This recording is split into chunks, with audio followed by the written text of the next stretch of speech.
Let's learn a Mishnah. Rabbi Yochanan הסנדלר אומר, כל כנסייה שהיא לשם שמיים סופה להתקיים, שאינה לשם שמיים אין סופה להתקיים. Rabbi Yochanan הסנדלר, I don't know if you had a chance to go to Rabbi Shimon Bar Yochai's grave. If you go a little bit further up, you will see mamash, maybe 50 even 20 meters walk. You can see the grave of Rabbi Yochanan הסנדלר. He was a great tzaddik. There's a lot of stories about him. Not a lot, but some very interesting ones. And he says in Mishnah in Avot, he says, Kol Knesiyah, any gathering, She'i L'Shem Shamayim, that the gathering is for the sake of heaven, Sofa Litkayem, this gathering, whatever that you want to do in that gathering, decide or, come out with a certain idea in that gathering, it will be materialized, להתקיים. It's gonna happen.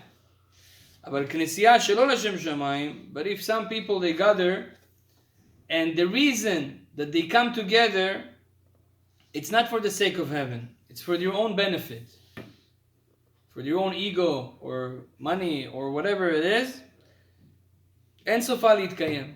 This is would not materialized. This will be destroyed in a certain time. It's not gonna last forever. That's what the Mishnah say. So how do we understand this Mishnah practically today? So I'll give you a few examples. Sometimes at Tzibur, a community, they want to start a class.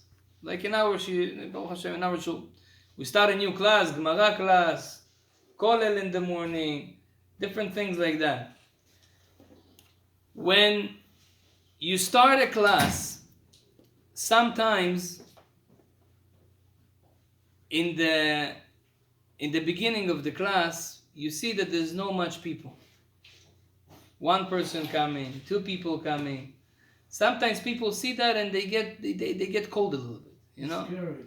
Yeah, you want to have not a few days ago. No, yesterday it was. My wife went to that. There was a women gathering. So she gave me. Yeah, no, everybody was there.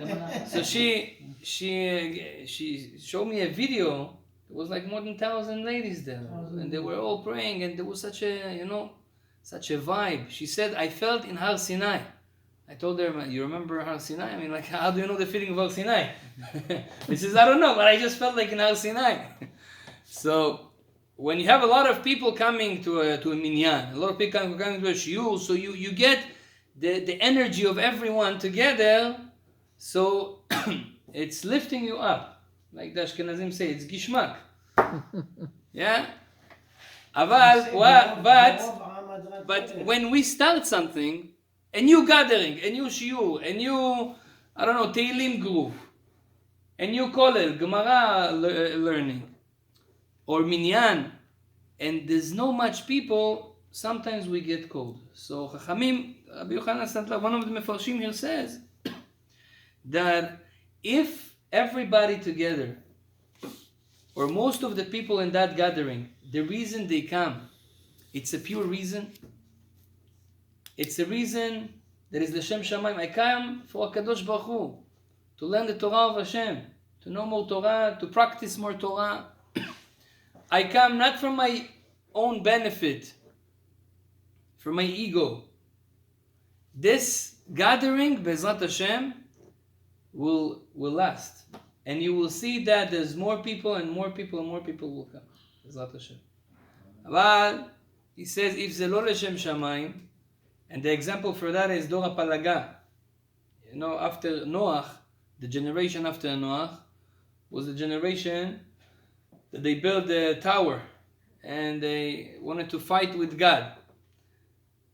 The Mekubalim say that there was a lot of secrets behind it. It was not stupid people that, say, okay, we're going to build a big tower and we'll reach to God and fight with Him. They understood that this is impossible.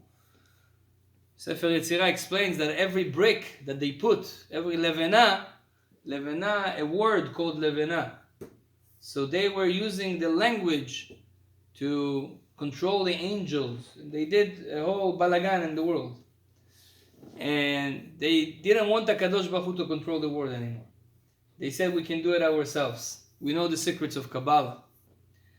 But what did HaKadosh Baruch Hu do? HaKadosh Baruch Hu changed your language so they cannot communicate. This is called Shelo Leshem Shamayim. When you gather together, but the reason of the gathering is not for the sake of heaven, HaKadosh Baruch Hu make it break. And this is also, I think it's a big lesson to each one of us, because we are being called to a lot of events, to a lot of new things, and especially now we want to do a lot of things in our community.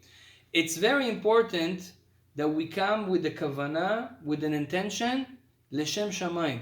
I want to come for the sake of heaven, for the sake of Torah. I want to help the community. I want to help the gathering. When we have those kavanot, Leshem Shamayim, now we have a kolel, Baruch Hashem. So yeah, we get paid for the kolel. Mishalo lishma yavo lishma.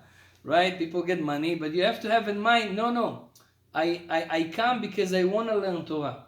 Because I have a good kavanah, Be'ezrat Hashem, to learn Torah. And therefore, this thing that we all do together will be successful. V'sofo leitkayem, Be'ezrat Hashem.